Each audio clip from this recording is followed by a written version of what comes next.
The Price of Fear. Brought to you by Vincent Price.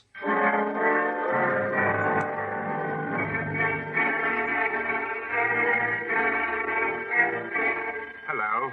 I'm so happy you're with us again. This story I've called William and Mary. I suppose that most of us have, at some time or another, lain awake in the early hours of the morning and thought about death and the afterlife. I know I have. Or rather, I used to, until a few years ago, when I had an experience which caused me to... but let me explain. At that time, I was living in a small university town. Although I was unaware of it, I was actually living only a few hundred yards away from two old friends of mine, William and Mary Pearl. I say old friends, but in fact I had known Mary when we were students together, and had only met William when Mary married him some years later. I had absolutely no idea that they were even in the same town as I, until one morning, to my utter surprise, a letter arrived from their solicitor, informing me of William's death. He had, it seems, left me a small bequest. Before I begin the reading, I should like to extend my deepest sympathy to the widow of my late friend and client, William Pearl. Thank you. Ladies and gentlemen, I shall now read the last will and testament of the late William Arthur Pearl. I, William Arthur Pearl, being of sound mind. As I sat in that rather dreary little office, I found myself staring at Mary. To say that I was shocked by the change in her appearance would be to understate the case. When I first knew her, she had been a lively, pretty girl. Now she had developed a sullen, resentful air, and her whole face gave the impression of having slowly but surely sagged to pieces through years and years of joyless marriage to her husband, William. At first, they had been happy enough, but then, as William grew older, he developed a kind of cruel, nagging irritability, which Mary had at first tried to dissuade, then to combat, and finally to accept in silence. I remembered the occasion of our last meeting. Mary and I were sitting in the Pearls' flat, waiting for William to return from a lecture. We sat chatting of this and that, and I remember I had offered her a cigarette, which she had accepted and lit without thinking. Oh, what have you done? I shouldn't be smoking, you know. William disapproves. In fact, between ourselves, he disapproves of most things these days. He's changed a lot, you know. He's become almost a caricature of a peevish, pedantic don. I'm surprised you hadn't noticed it. Really, Mary, you exaggerate, I'm sure. I'm sorry, I'm embarrassing you. Stupid of me. You are also embarrassing me, my dear. William. Continually refusing to obey my request concerning your smoking. William, I'm sorry. I didn't see you coming. That's blatantly obvious. Otherwise, you'd hardly be smoking a cigarette and discussing me as though I were a delinquent child. This is really my fault. I was asking there's Mary... no need to be gallant, old man. Mary, it seems, has developed a martyr complex, which can only be alleviated by the consumption of endless numbers of cigarettes. For God's sake, must you behave like this in front of friends? Why the hell do you object to my smoking anyway? I'm afraid I'll get cancer. No, it's not that. Then why can't I smoke? Because I disapprove, that's why. You disapprove of so many things, William. Cigarettes, lipstick, alcohol, children. Especially children. Needless to say, as soon as I could decently excuse myself, I left this somewhat painful domestic scene. And after that, we rather drifted apart. Indeed, I was surprised that William had remembered me at all, let alone left me something in his will. I even felt that he had begun to resent my very friendship with Mary. And finally, the voice of the solicitor broke in on my thoughts and brought me back to reality. I have been instructed to give you this sealed envelope. Your late husband sent it to us shortly before he passed away. Since it appears this might contain something of a personal nature, no doubt you prefer to take it with you and read it in private. Yes, thank you. I think I should. Well, ladies and gentlemen, that concludes the reading of the last will and testament of the late William Arthur Pearl. It remains for me to thank you for coming in to wish you a good day. Good day. Mrs. Pearl, good day, gentlemen. Mary, dear, I'm so glad you came. It's good to see you again. And I'm delighted to see you again, although I could have wished that the meeting had taken place in happier circumstances. Look, why don't you come back for a drink? Now, I mean. Well, are you sure? Wouldn't you rather be alone? No, I'd like you to come, really, I would. I'm afraid I'm not much good at being alone. And this letter worries me a little. I don't know why. Then, of course, I'd be delighted to come. When we arrived at the Pearls' house, Mary led me straight through to the living room. I remember she didn't even stop to move her coat. As soon as we were settled, she took out the envelope the solicitor had given her and drew out 15 or so closely written sheets. Slowly, she reached into her handbag, took out her spectacles, and put them on. Then, holding the pages high in front of her, she began to read aloud. This note, my dear Mary, is entirely for you and will be given to you shortly after I am gone.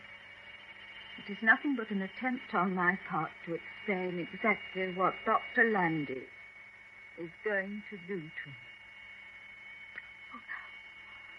Oh, I knew it would be something like this.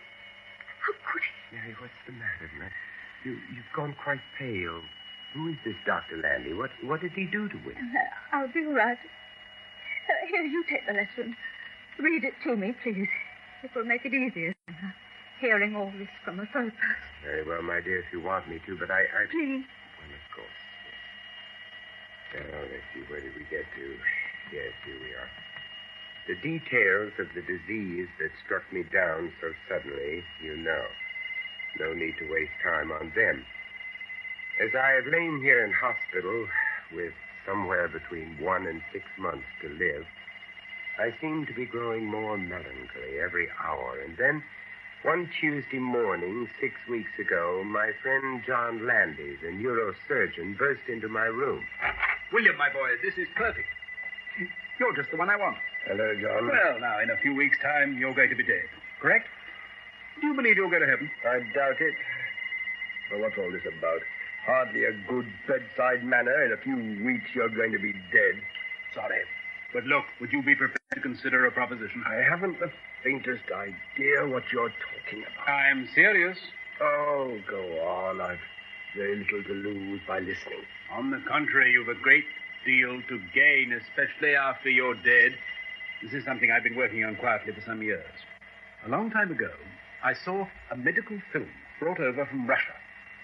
It showed a dog's head, severed from the body, but with the normal blood supply being maintained. Sounds gruesome. The thing is that it was alive. The brain was functioning.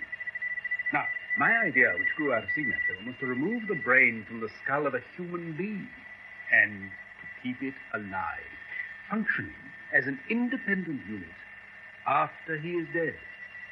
For example, after you are dead. Good God. I've already completed a number of successful trials with animals, and now I'm ready to try it with a human. I don't like the idea one bit. Keep interrupting and let me finish. Think of it, man. Your own brain, in perfect shape.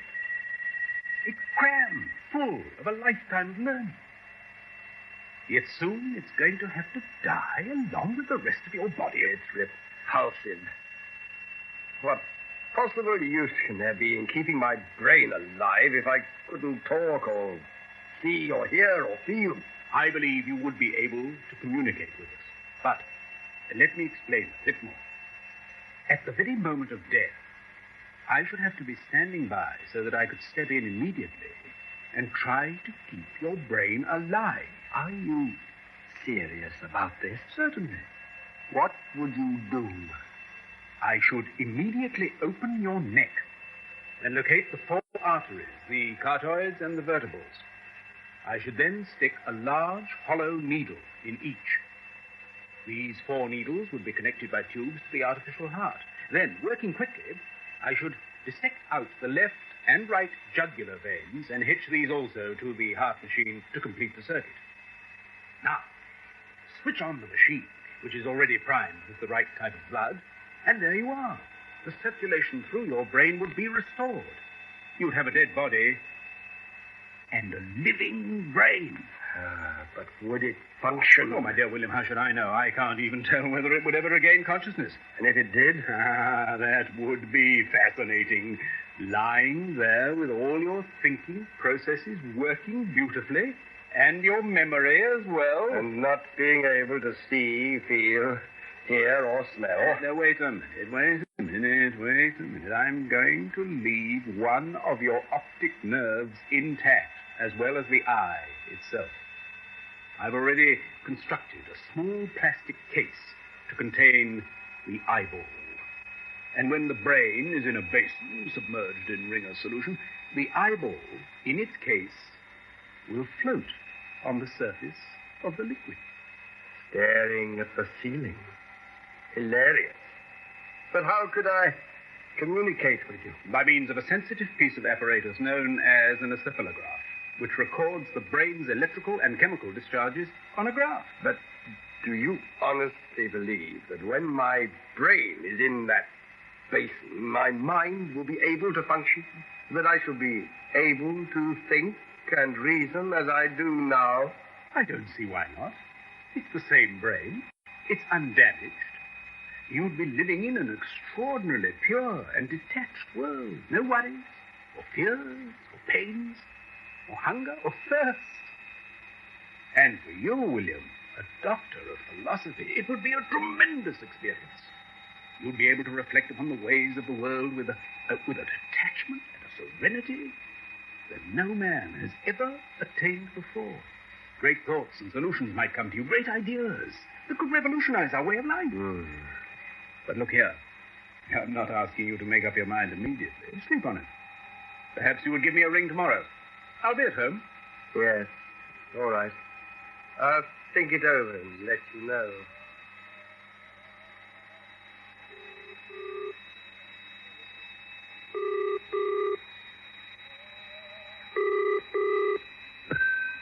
Hello, John Lander here. Landy, Pearl here.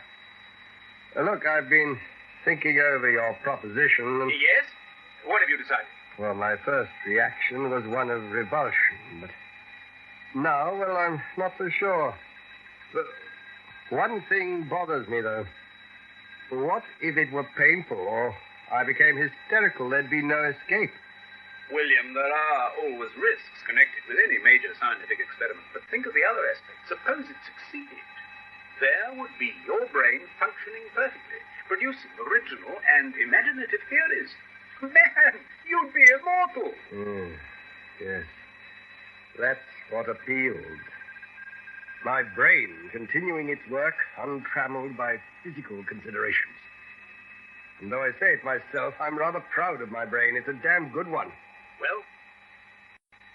Yes, John, I'm going to do it. I've decided to go through with it.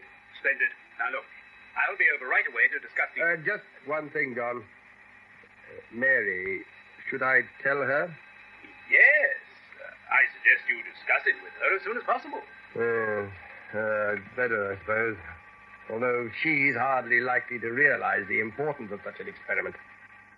It's going to be difficult. Well, why not write it all down in a letter to be given to her when you're dead? It might be better. Less complicated all round, eh? Yes, I see your point. Well, I'll think about it. Good night for now, John. Goodbye. A letter. Why not? To be opened only after my death. Only after my death. Well, Mary, I will not say goodbye because there's just a chance that if Landy succeeds, I may actually see you again. I've tried several times to prepare you for this news, but you have constantly refused to give me a hearing. Please change your mind now and give Landy a call. Your faithful husband, William. Oh, God. There's more, Mary. P.S. Be good when I am gone. Do not drink. Do not smoke. Do not buy a television set. And incidentally, now that I have no further use for it, I suggest you have the telephone disconnected. Oh, really? Aren't I entitled to some peace after all these years? Oh, the whole thing is just too awful to think about. all for a beastly. What are you going to do? Oh, what can I do? I must do as William requests, I suppose. I'd better ring Dr. Landy now, right away.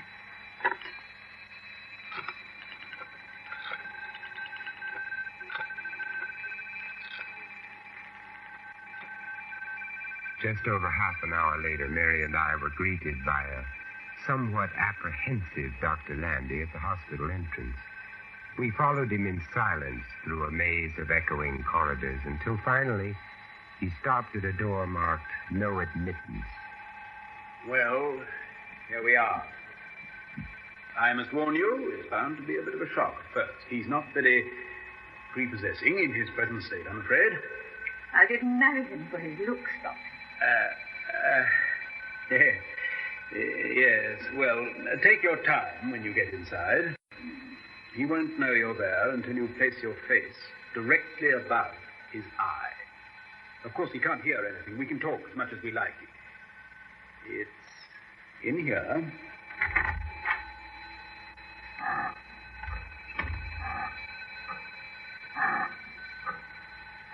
I wouldn't go too close yet, until you get used to it.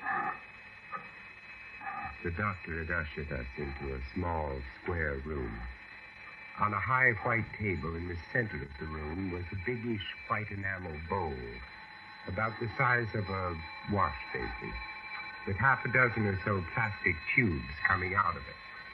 These tubes were connected with a whole lot of glass piping, and I could see the blood flowing from the heart machine. It was this machine which made a soft, rhythmic, pulsing sound.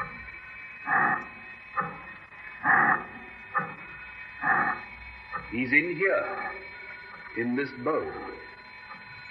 Come a little closer. Don't be afraid.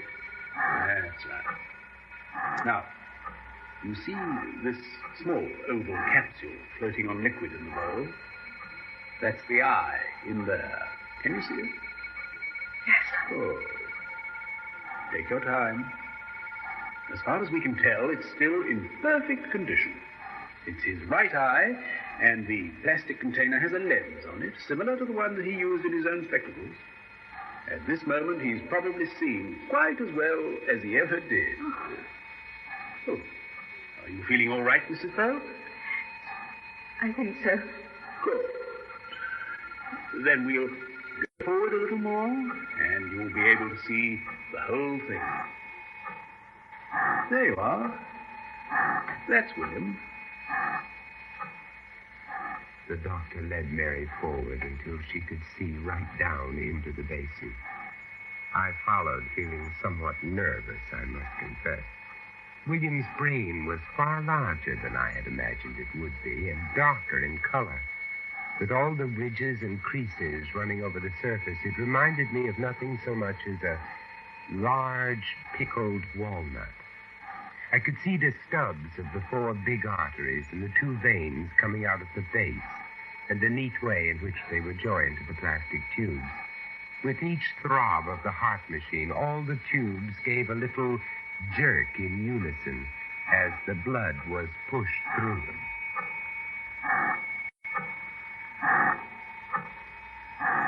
Now, Mrs. Pearl, you'll have to lean over and put your face right above the eye. He'll see you then, and you can smile. I'd say a few nice things as well. He won't actually hear them, but I'm sure he'll get the idea. It must have taken tremendous courage for Mary to lean over that basin and stare into the eye that had once been her husband. The eye itself was bright and stared at her with a peculiar fixed intensity. There was no doubt that it was watching her, and the small needle on the nearby control panel, which I took to be the encephalograph, clicked as Mary spoke, while at the same time the machine emitted a curious clicking sound.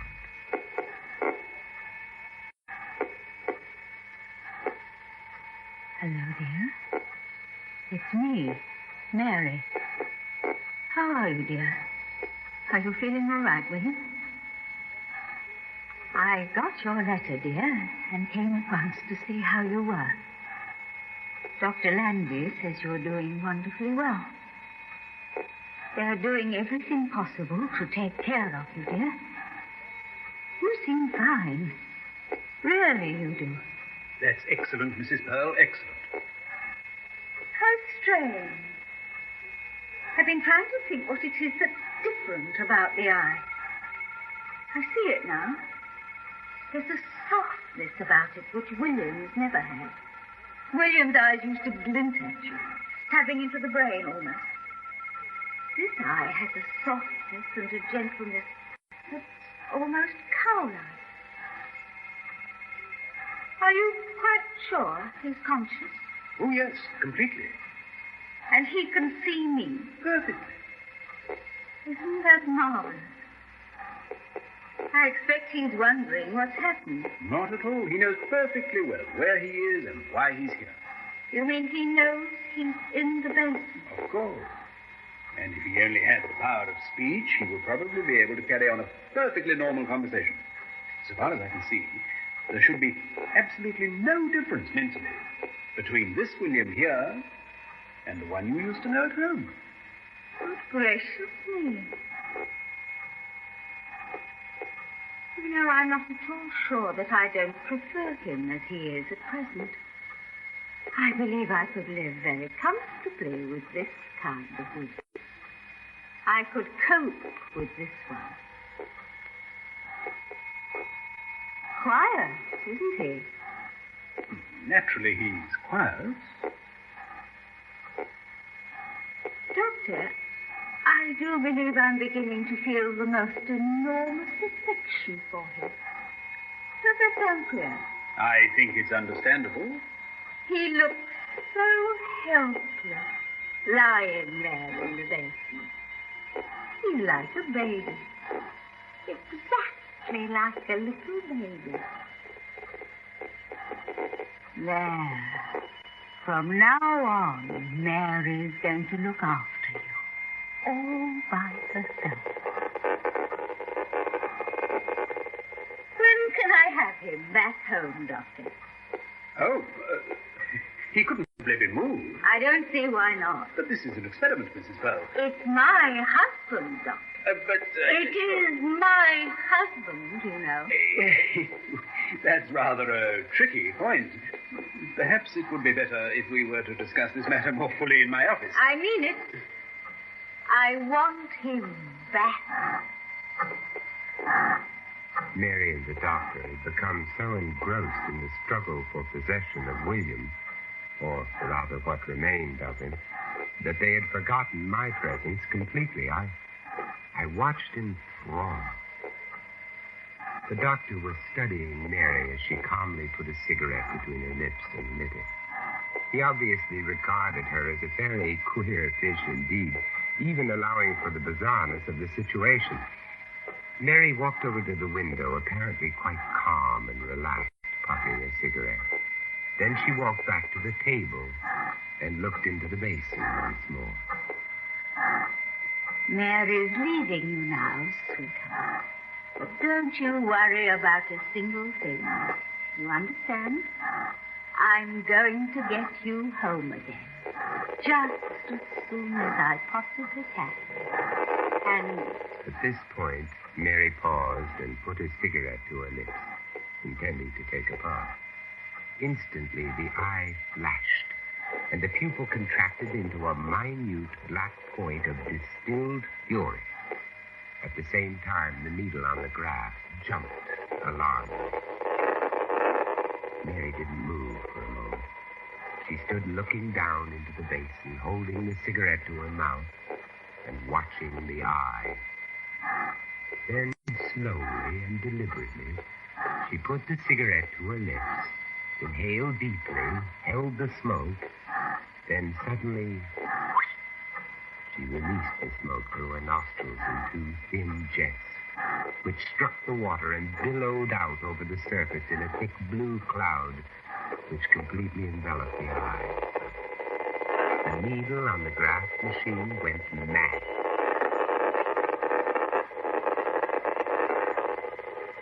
The doctor, who had been standing with his back to Mary since she crossed to the table, turned suddenly, aware that something had happened, but not knowing what. I think perhaps we'd better leave now. Now, don't look so cross, William. It isn't any good looking cross. Not anymore, dear. Because from now on, my pet, you're going to do exactly what Mary tells you. You understand, William? Exactly what Mary tells you. Mrs. Pearl. So don't be a naughty boy again, will you, my pet? Naughty boys are liable to get most severely punished. That's enough, Mrs. Pearl. Yes, of course. Goodbye, darling. I'll be back soon. Isn't he sweet? I just can't wait to get him home again.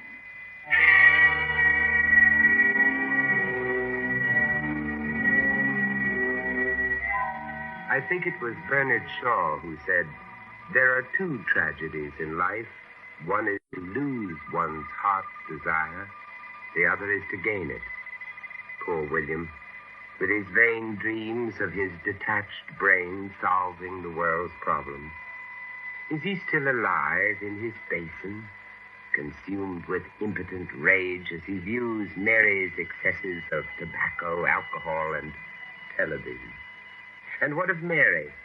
Can she still be enjoying her protracted revenge for all those years of domestic misery? I think she can. For Mary was taught cruelty by an expert. As for myself, nowadays my sleep is undisturbed by thoughts of death and immortality. Although I must confess I have never since been able to wash my hands in an enamel basin without thinking of William and Mary.